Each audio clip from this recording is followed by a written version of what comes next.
बदबू से पाक और मटन जैसी नरम आलू और कलेजी की बहुत ही ज़बरदस्त रेसिपी।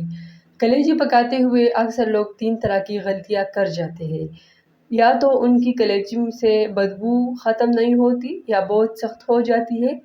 तो आज हम पूरी रेसिपी में आप लोग को दिखाएँगे कि किस तरीके से आप लोग नरम मटन जैसी नरम और बदबू से बिल्कुल पाक और साफ़ कलेजी पका सकते हैं। तो सबसे पहले यहाँ हमने कलेजी लिया है। अब इसकी बू दूर करने के लिए हमने इसके लिए 1 चम्मच लहसुन और अदरक का पेस्ट लिया है और इसके साथ लेंगे हम 1 अदद नींबू का रस। 1 अदद नींबू लिया है और इसका रस इसके ऊपर डालेंगे। अगर आप लोग के पास नींबू नहीं हो तो आप लोग 1 चम्मच दही या 1 चम्मच सिरके का भी इस्तेमाल कर सकते हैं। नींबू का रस और अदरक और लहसुन का पेस्ट डाल के अब इसको अच्छे तरीके से पेस्ट लेना है, मिक्स करना है। मिक्स करने के बाद इसको हम रख लेंगे साइड पर। दूसरी तरफ हमने पैन लिया है, उसमें बड़े साइज़ वाले चम्मच का 1 पूरा चम्मच और 1 हाफ़ चम्मच हमने ऑयल लिया है। ऑयल को अच्छे तरीके से गरम करना है, ठीक है? आप लोग जब ऑयल को ज़्यादा गरम करते हैं अच्छे तरीके से, तब आप लोग के पास जो प्याज़ है वो जल्दी फ्राई हो जाते हैं। ऑयल गरम हो चुकी है, अब यहाँ हमने एक बड़ा साइज़ का प्याज़ लिया है, उसको छोटे-छोटे पीसेज़ में काट लिया है। अब इसको हमने फ्राई करना है, फ्राई भी हमने नहीं करना और इसको बादामी भी नहीं करना। हमने बस इसको सिर्फ़ 2-3 मिनट इसकी भुनाई करनी है ताकि इसका जो कलर है वो चेंज हो जाए और ये अपना खुशबू फैलाए, तब हमने इसमें कलेजी ऐड करना है। कलेजी पकाने के लिए आप लोगों ने प्याज़ को कभी भी ज़्यादा फ्राई नहीं करना। या आप लोग देख सकते हैं कि जो प्याज़ है वो वाइट हो चुकी है, यानी इसने अपनी खुशबू फैला दी है पूरे घर में। तो अब हम इसके साथ ऐड करते हैं कलेजी को। इसको हमने ज़्यादा फ्राई नहीं करना क्योंकि कलेजी भी इसके साथ फ्राई होगी।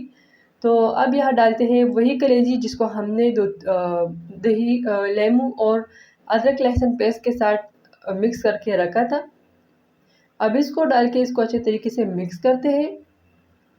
इसको प्याज़ के साथ फ्राई करना है ताकि इसके अंदर जो अज़ाफ़ी पानी है वो सारा बाहर निकल आए और ये अच्छे तरीके से पक जाए और इसका बदबू भी ख़त्म हो जाए। तो इसको फ्राई करते हैं और साथ में अब इसके ऊपर हम डालते हैं, इसके लिए मैंने 2 अदद आलू लिए थे और उसको अच्छे अच्छे तरीके से 2 साफ़ धोकर और छोटे पीसेस में काट कर लिए हैं, वो इसके ऊपर डाल के हमने यहाँ डाले हैं इसके ऊपर। अभी हमने इसको मिक्स नहीं करना, ठीक है? 4-5 मिनट के लिए इसको मिक्स नहीं करना ताकि जो कलेजी है वो नीचे से फ्राई हो जाए और जो आलू है वो ऐसे ही पड़ेंगे। 4-5 मिनट के बाद हमने आलू और कलेजी दोनों को अच्छे तरीके से मिक्स करना है। इसको मिक्स करते हैं और इसको छोड़ते हैं तकरीबन 4 से 5 मिनट के लिए ताकि ये दोनों अच्छे तरीके से फ्राई हो जाए ऑयल में और नरम भी हो जाए। तो बहुत ही आसान और मज़ेदार रेसिपी है। आप लोग रेसिपी को स्टार्ट से लेकर एंड तक ज़रूर वॉच करें। उम्मीद है आप लोग को पसंद आएगी। अब यहाँ आप लोग देख सकते हैं कि जो आलू है और कलेजी वो दोनों फ्राई हो चुकी है। अब यहाँ हम डालते हैं नमक और नमक के साथ हम लेते हैं सालन मसाला। मैंने जो सालन मसाला यूज़ किया है, आप लोग अगर और कुछ स्पाइसेस या मसाले जात वग़ैरह यूज़ करना चाहते हैं तो बिल्कुल करें, कोई मसला नहीं है। आप लोग जितने मसाले डालेंगे उतना ही आपके साथ ज़ायका जो है वो बेहतरीन आएगा। अब इसको अच्छे तरीके से मिक्स करते हैं ताकि जो सारा कलेजी और आलू है सबको यकसा मसाले और नमक मिल जाए। अब यहाँ हम इसके ऊपर डालते हैं, इसके लिए मैंने 2 अदद बड़े साइज़ के टमाटर और 3 अदद सब्ज़ मिर्च लिए हैं, उसको काट कर इसके ऊपर डाल दिया है और अब इसके ऊपर ढक्कन रख के इसको तकरीबन 5 मिनट के लिए बिल्कुल लो फ्लेम पर छोड़ते हैं ताकि जो टमाटर है वो आसानी के साथ नरम हो जाए। 5 मिनट के बाद अब यहाँ इससे ढक्कन उठाते हैं और आपको दिखाते हैं कि जो टमाटर है वो नरम हो चुकी है और हमारे पास जो आलू और कलेजी का सालन है वो भी ऑलमोस्ट तैयार हो चुकी है। अब करते हैं इसको अच्छे तरीके से मिक्स।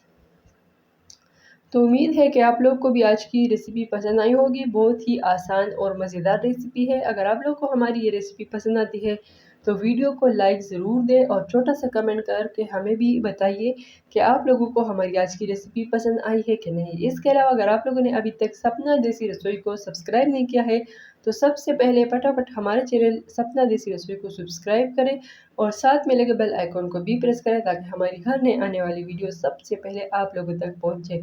और ये लीजिए गरमा-गरम हमारे पास आलू और कलेजी की बहुत ही मज़ेदार डिश तैयार हो चुकी है।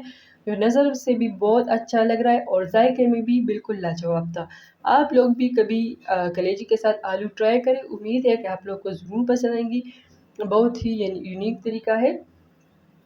तो कैसी लगी आप लोग को हमारी आज की रेसिपी, छोटा सा कमेंट करके हमें ज़रूर बताइए कि आप लोगों को ये रेसिपी कैसी लगी।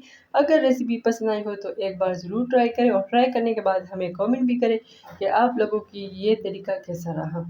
Thanks for watching today video. मिलते हैं अगले नेक्स्ट वीडियो में नेक्स्ट टॉपिक के साथ।